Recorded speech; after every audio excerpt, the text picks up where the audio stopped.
தமிழுக்கு நிகர் தமிழே, தமிழனுக்கு நிகர் எவரே. 2 அடியில் நம்மால் எதுவும் செய்ய இயலாது என்று எண்ணும் மனிதனிடத்தில் 2 அடி குரலில் எதையும் நம்மால் செய்ய முடியும் என நம்பிக்கையை ஊக்குவித்தது திருக்குறள்.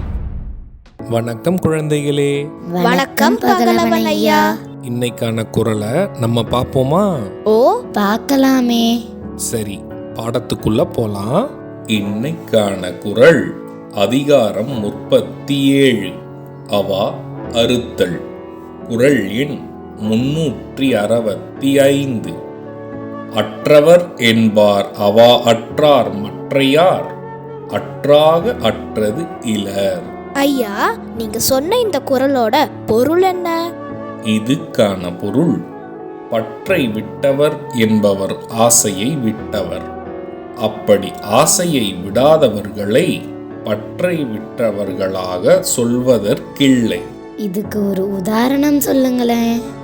இதுக்கான உதாரணம், ஆசையை மனதிலும் சிந்தனையிலும் இருந்து முழுமையாக அகற்றியவர்களை பற்ற விட்டவர்கள் என்றே கூறுவோம்.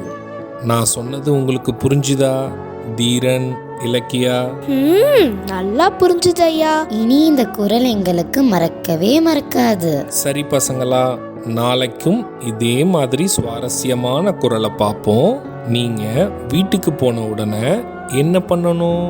இன்னைக்கு நாங்க படிச்ச குறளை அப்பா அம்மா கிட்ட சொல்லி காட்டுவோம்.